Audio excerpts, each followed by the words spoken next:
Hi everyone, Judicial Watch President Tom Fitton here with our weekly update here on social media. Thanks for joining us during this busy corruption week.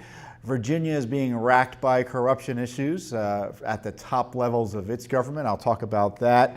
We had the State of the Union this week where the president told some tough truths to Congress about the border crisis. I'll get into that a little bit and maybe a way out in terms of what needs to be done in terms of border security. Plus, we've got this voter fraud developments that I want to talk about, specifically aliens illegally registering the vote in places like Texas and Pennsylvania, something the big media doesn't want you to know about, but I'm going to alert you to. And on top of that, we've got this continued attack on President Trump, first from the Obama Justice Department, FBI, then from the Mueller operation, but the harassment's continuing with the ethically challenged Adam Schiff, the head of the Intelligence Committee, and other activists in the House Democratic Party that are, it looks like, going to abuse their positions to harass the president, and I'll get into that. But first up is an important development related to this harassment of President Trump, where you may have government officials breaking the law to try to overthrow him. And I'll say it once, I've said it once, or I've said it many times, I should say. This is an effort to, through illicit means, this whole Russia-Gate collusion concoction is designed to overthrow the duly elected president of the United States. You heard me say it. This is not about finding out what the Russians did. This is not about enforcing the rule of law. This is about abusing the powers of government to target a president that that the left, in this case, and some never-Trumper Republicans don't like. They're abusing the powers of the government to try to turn him out of office contrary to law. The Justice Department's doing it, the FBI's doing it, the NSA had been involved, the State Department had been involved, the CIA had been involved, the Defense Department had been involved, and now, of course, Congress is full on board with, as I say, what Adam Schiff and the others are doing on the Hill. But some of that rule breaking involves illegal leaks. There have been repeated leaks of classified information to the media, dishonestly characterized, in my view, to try to overturn the election and undermine President Trump. So national security is second fiddle to the efforts to overthrow the president. So classified information is classified because the government has deemed it, and I'm not pretending that it always should be classified, but the government has the right to make this decision. This is what the law requires. Classified information is classified because the release of it would harm national security, put people's lives at risk. For instance, Time magazine had a big piece earlier this week detailing the presidential daily briefs, which are classified, very sensitive materials, and that was leaked. And of course, details about the president's reactions, which are designed to make the president seem foolish. So it's all just spin. But they were willing to break the law, and with the help of Time magazine, by the way. Journalists don't have the permission of the government to, or are they allowed to under law? They're never prosecuted, but they're breaking the law too when they, in theory, publish classified information knowingly. Dangerous, dangerous stuff going on. Other leaks are contrary to law and sometimes even false. And so what's going to be done? Now, supposedly there have been leak investigations that have taken place. For instance, a key staffer on the Senate side has allegedly been involved in leaks, and he was pursued by the Justice Department. But a lot of these leaks are still uninvestigated, or there's been no justice for them. If they're being investigated, certainly there's been no conclusion of those investigations. So what Judicial Watch is doing is trying to get some accountability. We obviously have Freedom of Information Act requests and lawsuits about these unauthorized leaks of classified information. But sometimes we are a bit more direct and demand investigations. And to that end, I signed today, on behalf of Judicial Watch, I was proud to, on behalf of Judicial Watch and all of our supporters, sign a complaint for investigation into potential violations of federal law and/or Department of Justice regulations with the Office of Inspector General. And the complaint focuses on two arguably illegal leaks. The first is a BuzzFeed story that is really, it's probably false. But again, it reflects that there's something going on at the Justice Department or maybe within the Mueller Special Counsel operation that needs investigation. There is this story on January 17th, 2018, and the first paragraph reads, President Donald Trump directed his longtime attorney, Michael Cohen, to lie to Congress about negotiations to build a Trump Tower at Moscow. And this is the emphasis. According to two federal law enforcement officials involved in an investigation in the matter. Now, it turns out that Robert Mueller, who hasn't really said publicly anything about all of these various stories out there, was forced to come out and say that's not true, and disavowed the information, disavowed the story, because, I mean, this suggests that the president authorized a crime to take place. So there was a mini impeachment crisis as this story was released. Of course, no one else was able to confirm it, and now it's been largely accepted as debunked. But BuzzFeed is standing by the fact these two federal law enforcement sources told them that. Now, you know, James Comey, as we note, authorized a leak investigation into Mayor Giuliani, who allegedly suggested that he had information about Hillary Clinton's investigation, federal agents. Frankly, I think the Comey investigation was bunked because I don't think Giuliani alleged what was that the investigators were on the inside. I think he was just talking about what he was hearing from outsiders. But similarly, there's got to be an equal application of the law here, and we need to get an investigation into this BuzzFeed leak. Because, again, this is internal, sensitive information that can't be leaked. And to do so is potentially a crime, especially if it might involve a grand jury information or other private materials protected by law. The second leak is really outrageous potentially, because you recall the abusive Roger Stone raid by the FBI and the Justice Department in Florida. Well, CNN had a heads up on that raid, it's been alleged. Now CNN says, and they were out there filming this early morning raid. Now CNN said it was their own intrepid reporting, they just kind of figured it out and they didn't get the leak. Well, I don't believe it. I don't believe it one bit. And so I don't trust CNN, we don't trust CNN.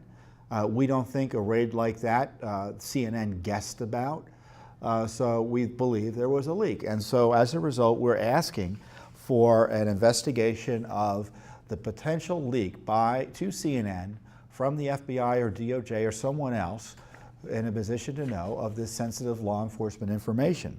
And specifically, information related to the pending arrest of a suspect would be considered limited official use information, LOU, which is governed by DOJ Regulation 2620.7. Limited official use information is unclassified information of a sensitive, proprietary, or personally private nature, which must be protected against release to unauthorized individuals, and this term is prescribed for use within the department to signify such information. Among these categories of information is information that could result in physical risks to the individuals. And obviously the close proximity, as we mentioned in this report or in our complaint, to civilians like the CNN journalists to the scene of an arrest that apparently required upwards of 24 heavily armed agents would seem to pose a physical risk to not only the individuals at CNN, but the agents and obviously the arrestee or people in the home. So that's why we've asked that we get the Inspector General commence an investigation. Heads of department organizations shall ensure that prompt and appropriate administrative action is taken against personnel responsible for disclosure of this information. So we want something done quickly. Now, believe you me, we are not going to rely on the Inspector General of the Justice Department, who's been notorious for sitting on information, characterizing facts and circumstances in a way to protect the Justice Department from full scrutiny and accountability. We are not going to rely on that Inspector General to do this investigation. We're going to demand that he do his job, but we have separate Freedom of Information Act requests into these alleged leaks. And if we don't get responses as required by law, you can be sure that we will think strongly about it. I never guarantee a lawsuit. I'm not a lawyer, but I'm smart enough to know that I can't promise a lawsuit until it's actually filed. And there's never a lawsuit I can predict a lawsuit that will be filed by Judicial Watch. I'm always hesitant to do that because you never know what's going to happen legally between now and the potential lawsuit being filed. So believe you me, though, if we don't get the information, this will be high on the list for potential litigation. So we've got the Freedom of Information Act investigation into these illegal leaks trying to destroy Donald Trump, and in the case of Roger Stone, who is just another way to get at President Trump, hence CNN being out there. So big deal. Matt Whitaker, the acting Attorney General, is testifying today on the Hill. He may be testifying as we speak, and I'm pointing up to the House of Representatives from our offices here. And he said he was disturbed by CNN being out there. Well, disturbed is a good way of putting it, but in the meantime, we need a real investigation as to what went on. How did CNN get access to pre-information that there be a raid here, the information that there be a raid? And it makes it look like, obviously, that the DOJ and the FBI were looking to embarrass Roger Stone and the President of the United States. And of course, that would fit in quite nicely with other abuses by the Mueller special counsel, done with the approval of the Justice Department. You had the pre-dawn raid with guns drawn on Paul Manafort. You had the outrageous raid directed at Michael Cohen, the president's personal lawyer, which was something that the Justice Department and the FBI rarely, if ever, do, even for the lawyers of criminal organizations such as the mafia and drug dealers. They just don't raid lawyers' offices. But if you're the president's lawyer, they don't care what the rules are. They'll stomp all over you. And then you had this over-the-top raid of Roger Stone, who could have obviously turned himself in. So this is pretty serious, and we're not going to forget about it. You know, this happens, it's a controversy, and the problem here in the swamp is everyone moves on to the next controversy. And there's never any investigation done substantially of the prior controversy or scandal. But Judicial Watch, you know, we're aware of what's going on currently, but we don't forget about the other scandals. And we do what we can do, given our capacities, to investigate these other scandals. So we haven't forgotten about the Roger Stone raid. In fact, we also have a lawsuit of the Cohen raid. I forget if we have a lawsuit over the Manafort raid. We probably do. I'm sure we've got Manafort FOIAs. You know, Judicial Watch is just doing the basic oversight on all of these big issues that you probably see or read about, get frustrated that they're happening, and wonder why no one's doing anything. Well, I can tell you, you should feel a little bit better because chances are Judicial Watch is doing something about it. So I'll let you know if we hear back from the OIG about this, but certainly there needs to be something done about these leaks that further, obviously are designed to destroy President Trump, but further shatter the already limited credibility of the Mueller operation. So the president had his State of the Union address this week.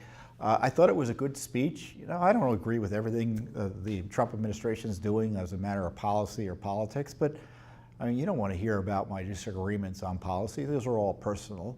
You know, Judicial Watch's attitude is, what about the rule of law? Are we being transparent? Is the administration following the law?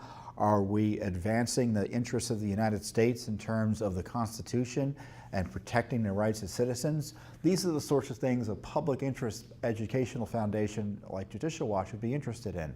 So to that end, I was very pleased by the president's speech because he spoke about the border security crisis in a way that no president has in a generation. It's a rule of law crisis. It is an existential threat to the future of our nation, having this unsecure border. It victimizes, and this is what I especially like, because you may have heard me talk about this. He highlighted the fact that it is not a virtue, it is not compassion to have open borders. If you value the humanity of illegal aliens, you want to shut down the human trafficking operation that victimizes them, and obviously victimizes innocent Americans as well. But it's a twofer if you've got border security. You're protecting Americans and you're protecting illegal aliens who are being victimized by the human trafficking operations run by the narco-terrorist drug cartels that are controlling virtually all of Mexico. You know, and the left would have you believe there's no crisis. I just love the media telling us, well, you know, they're only apprehending so many individuals at the border. They used to apprehend a lot more. It used to be a lot more people trying to cross the border illegally. So 400,000 crossing the border illegally isn't a crisis, because there was a time when there 1 million people were crossing the border illegally. And so if you call it a crisis, you're being misleading. That's the fact-check world of the liberal media establishment. It is a crisis.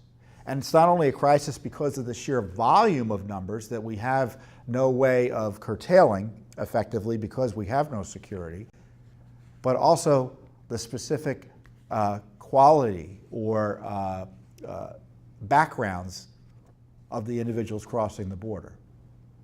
Too many are criminals, and too many are associated with terrorist activity. And I don't say that lightly. And I say that based on, again, government information. The Department of Homeland Security has detailed that there were over 3,000 special interest aliens run into at the border by their people last year. And those are only the ones they caught. Now, what is a special interest alien? Well, they're not a special interest alien because they've got interesting hobbies or fascinating personalities. It's because they're potential terrorists, to be blunt. The definition of a special interest alien generally is a non-U.S. person based on an analysis of travel patterns, potentially poses a national security risk to the United States or its interests. Often such individuals or groups are employing travel patterns or evaluated to probably have a nexus to terrorism. DHS analysis includes an examination of travel patterns, points of origin, and/or travel segments that are tied to current assessments of national and international threat environments. This does not mean that SIAs, special interest aliens, are terrorists, quote unquote, but rather that the travel and behavior of such individuals indicates a possible nexus to nefarious activity, including terrorism, and at a minimum provides indicators that necessitate heightened screening and further investigation. The term SIA does not indicate any special derogatory information about the individual, so don't read into anything more into it than what DHS says. A general concern that this individual needs a second thorough investigation because he's acting in a way that causes national security alarms to go off. So don't tell me that 3,000 of these, just think of that, 3,000 that need to be investigated for possible terrorism ties because of their threat activity. Does DHS have the resources to do even thorough vetting there? Of course not. And these, again, are the people who are caught, not the ones who make it across the border, because we have no fence, and the best that DHS or Border Patrol or ICE can do is watch them cross and then maybe go there later to see if there are any others that they pick up at the point that they've watched others cross into. It's a nightmare. It's a complete nightmare on the border. And our Congress continues to dither. I don't know what Congress is going to come up with in terms of a plan that the president will sign on to. You know, the president only wants to build. He wouldn't hear this from the media. His proposal was only to build 234 miles of border wall. Now, what is it, a 2,000-mile border? I don't think every mile of that border needs a wall, but certainly it needs more than 234 miles. And yet the open borders crowds in both parties really aren't interested in doing that. And obviously the Democrats, for whatever reason, politically have decided they don't want a border wall at all. Now they may come off of that a bit. So I suspect what will come out will be something that looks like a wall for, a few dozen miles. Better than nothing, but not sufficient. And this is why I've highlighted that the president should deploy the military on the border to secure it, because the wall isn't going to be built for a while, even if it's, assuming it's approved at all, but the military can be there tomorrow. So I wanted to highlight this issue because the media just doesn't tell you about it. There are thousands and thousands daily of individuals we have no clue about who are crossing the border. And our folks can only pick up a few. And frankly, the ones who are picked up oftentimes are released into the interior of the United States. Don't tell me it's not a crisis. It is a crisis. Well, there's a crisis now. Speaking of crises, there's a crisis for, so just to be clear, I don't say this because I read about it in a newspaper. Our team has been on the border repeatedly. There's been few other groups out there that have done more Freedom of Information Act, litigation, and investigation, generally, on border and the illegal immigration crisis than Judicial Watch. But we've gone to court to try to stop sanctuary policies. We have that big case now, a major case in San Francisco, on behalf of a taxpayer trying to end the deadly, dangerous sanctuary policy in San Francisco. That case goes to trial in July, or it's scheduled to go to trial in July. Our folks were in Guatemala looking at the caravans. There are more caravans coming up. And we told you initially what the truth was. It wasn't women and children. It was all about young men, many of whom were criminals, and, quote, special interest aliens, other than Mexicans is the phrase, or other than Central Americans is the phrase, from places like Bangladesh and places where Islamic extremism is on the rise or a major issue in terms of terrorism. So Judicial Watch has been on the front lines on this. And I suggest to you, before I move on to this next point, you've got to let your members of Congress know what you think about these border issues, about the illegal immigration crisis. Because if left to their own devices, they will pretend to secure the border while granting amnesty to millions of illegal aliens. But that's the likely outcome absent intervention from an upset populace. That's the likely outcome. And I know President Trump doesn't necessarily buy into the full amnesty agenda, but he may be interested in allowing some amnesty in exchange for better border security. And I think that would be a terrible mistake. Amnesty undermines the rule of law. It encourages more illegal immigration. And I guarantee you we'll get the amnesty, but we won't get the necessary border security that supposedly will be dangled in front of us in exchange for the amnesty. So we'll see what happens. But you got to keep abreast of these negotiations, be involved in the process, write your members of Congress, write your letters to the editor, tell your friends and family to do the same. You got to be activists. You got to be activists. If you care about the country, you can't leave it to us here in Washington. You know how that works. So another big thing is another big crisis is the political controversy in Virginia over the conduct by the governor, the lieutenant governor, and the attorney general, all of whom happen to be Democrats. Now, what had happened is that the Virginia governor was caught on tape. He conducted a radio interview where he seemed to suggest he was okay with this radical pro-abortion position that babies can be aborted up through the moment of birth and maybe even killed after birth. So that was the position of the governor of Virginia. So the liberal media funnily said that that position, however controversial, wasn't the news. The news was that conservatives and Republicans, quote, pounced on the governor. Pounced on the governor. So it was the conservatives expressing concern, and that was the news, because we don't like conservatives, not the outrageous position of a public official that would see, in my view, innocent unborn human beings killed and babies killed, infanticide.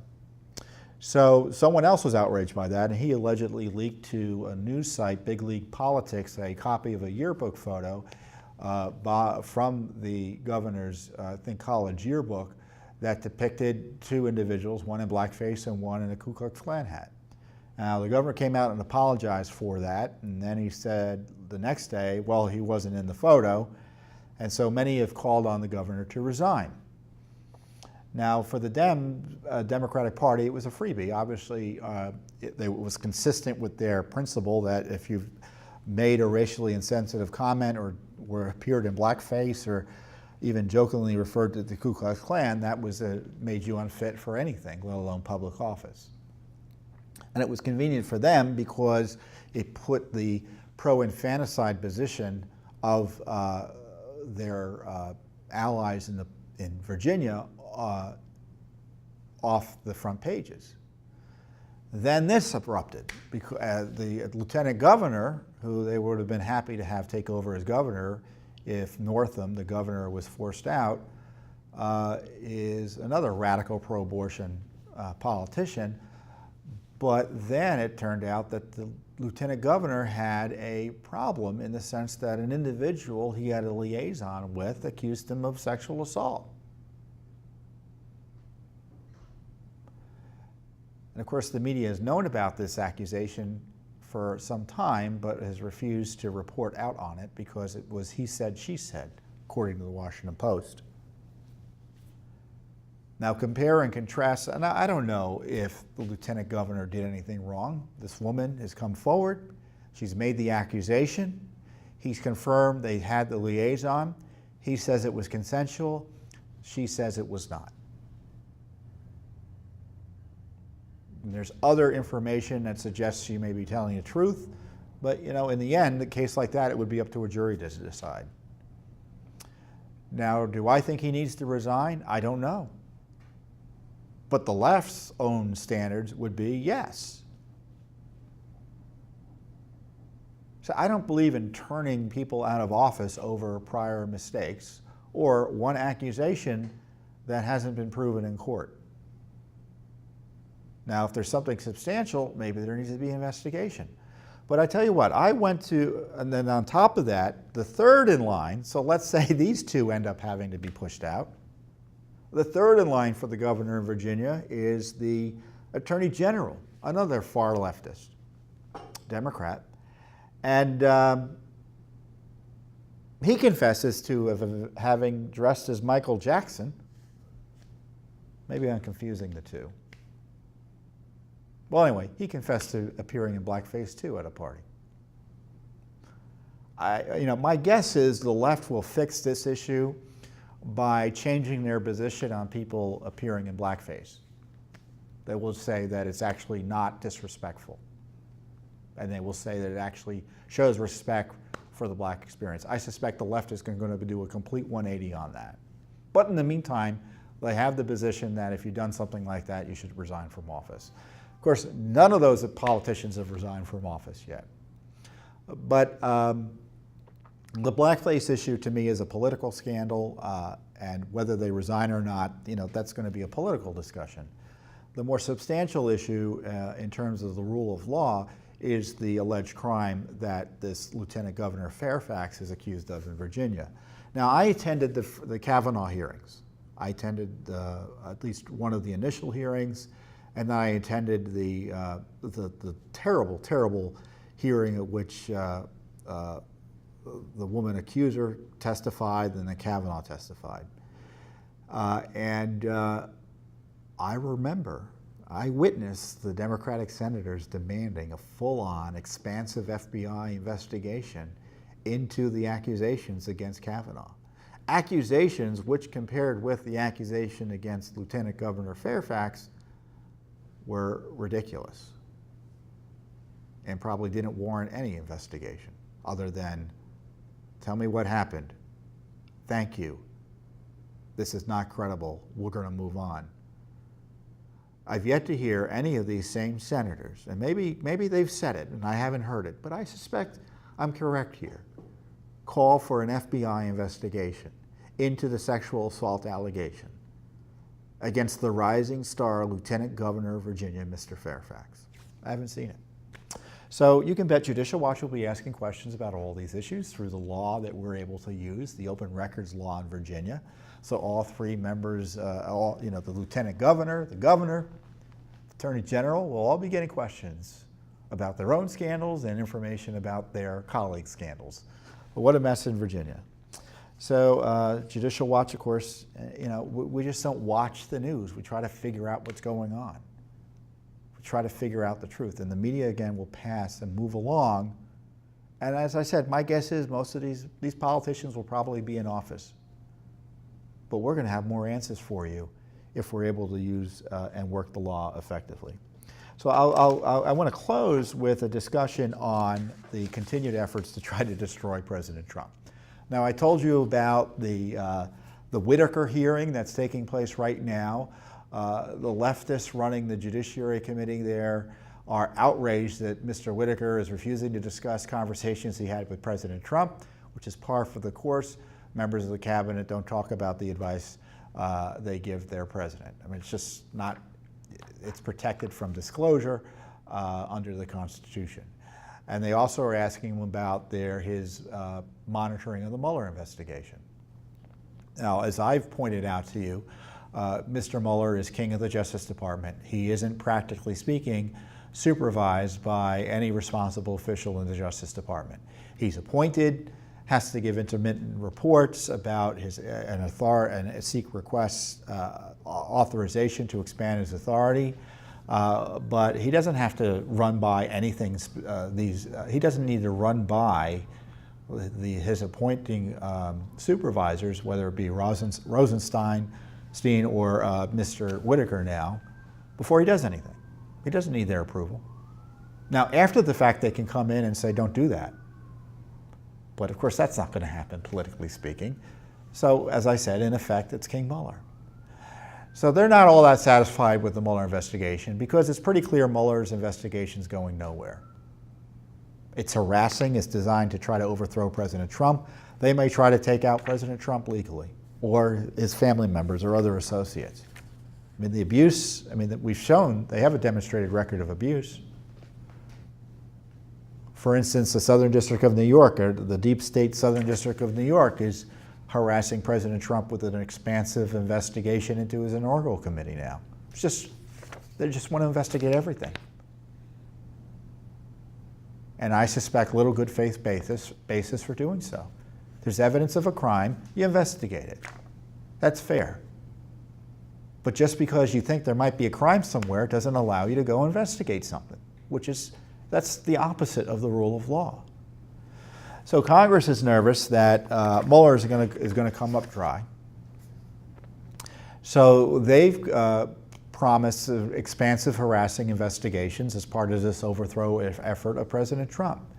Now, Adam Schiff, the ethically challenged Adam Schiff, who's still subject to an ethics complaint by Judicial Watch for improperly confirming the existence of classified information contrary to House rules, something he accused Nunes of, that Nunes was exonerated of, but for which the Ethics Committee is yet to move on with Mr. Schiff. And on top of that, it's been disclosed this week that Schiff was out in Aspen, Colorado, and he accidentally or magically or incredibly or coincidentally ran into Glenn Simpson, Hillary Clinton's hatchet man for Fusion GPS, a witness before the committee. And of course, he didn't tell anyone in the committee he had a conversation with him. Now, he says the conversation was innocent. I would suggest the Ethics Committee investigate that as well. Maybe he should recuse himself, as he demanded Nunes do. I doubt any of that's going to happen for real. Maybe we'll file an ethics complaint with the Senate, with the Ethics Committee on that issue. I don't know. But Schiff announced an outrageous investigation into the president. And I printed off Mr. Schiff's statement on this so you could get it from the horse's mouth. 5 things: the scope and scale of the Russian government's operation to influence the U.S. political process and the U.S. government's response during and since the 2016 election. So a repeat of the investigation that's already been going on that had gone on for 18 months in his own committee. The extent of any links and/or coordination between the Russian government or related foreign actors and individuals associated with Donald Trump's campaign, transition, administration, or business interests in furtherance of the Russian government's interests. Or business interests. Oh, so now the Intelligence Committee is going to investigate Donald Trump's business. Why? Because they want to. Whether any foreign actor has sought to compromise or hold leverage, financial or otherwise, over Donald Trump, his family, his business, or his associates. You could drive a truck through that investigation. It's so broad. Whether President Trump, his family, or associates, what are his associates? I like the definition of that. Are or were at any time at heightened risk of or vulnerable to foreign exploitation, inducement, manipulation, pressure, coercion, or have sought to influence U.S. government policy in the service of foreign interests. So they're going to investigate Donald Trump for everything. Every foreign act he committed as president. Every action as president in foreign policy, Mr. Schiff is going to investigate. Whether any actors, foreign or domestic, sought or are seeking to impede, obstruct, or mislead authorized investigations into these matters, including those in Congress. I mean, to be fair, obstruction of Congress is rarely investigated or pursued, and so, I'm not going to blame them for asking if anyone tried to obstruct their investigation, but of course they would have known that by now. They've already interviewed all these people. So this is an expansive investigation, abusive investigation. It's designed to harass President Trump, and they're going to investigate his finances, his business interests. How far back will they go? We're not talking about policy investigations. We're not talking about oversight of the Justice Department or the intelligence agencies. We're talking about using the power of Congress to investigate one man. Not because of his policies, but because he's someone they don't like politically. So they've announced an abusive investigation, and the president is just going to have to deal with this. I don't know how he's going to deal with it. But voters should, I think, react and highlight the fact or recognize that this is an abuse. And something else that they're planning to do, the law allows essentially key members of Congress to review the tax return information that is normally privileged or covered or protected from by law of any American or corporation, any tax return information. And of course, once Congress reviews it, it could be disclosed. It's not supposed to be, but it could be. And frankly, they probably legally could. Once it goes to Congress, it'd be hard to stop it from being shared with other members of Congress and laundering it through the congressional proceedings and processes to get it public. So it's a law that is only used in sensitive situations, but because President Trump hasn't released his multi-volume tax return, the Democrats have hated him, have hated that because they see it as an opportunity to rifle through his records and find out what he's up to in terms of his businesses. They're just looking to see what hay they can make. So without a good faith reason for doing so, they're going to be pushing to gain access to President Trump's tax returns. Now, it's no surprise to me that the Democrat left is abusing the powers entrusted to them to abuse the IRS. They did it during the Obama administration with the targeting of the Tea Party and conservatives, stalling their applications to operate Tea Party groups, improper audits of donors, and improper targeting based on politics. And guess what? They're doing it again, and they're planning to target the President of the United States with this. Now, I know the law allows them to look at any tax return they want to. But if that law is being abused, I think there might be a credible court case to stop it from happening. So, I just want you to think about this as I close. Well, I talked about the crisis on the border, right? The crime and all of that, national security crisis. All sorts of other important things going on in our country. And what's the focus of Congress?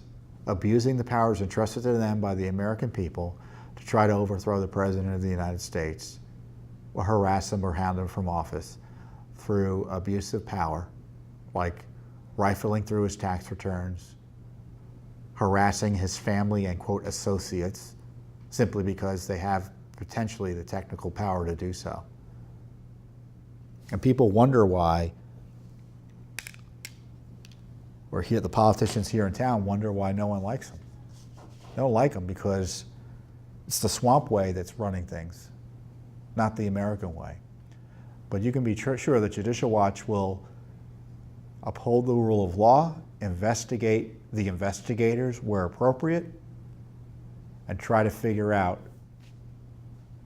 how to make sure that your constitutional liberties and your personal safety is protected, especially given the illegal alien immigration crisis that so few here in Washington want to deal with. So with that being said, a lot of big news coming out next week, so be sure to tune in to our weekly update next week.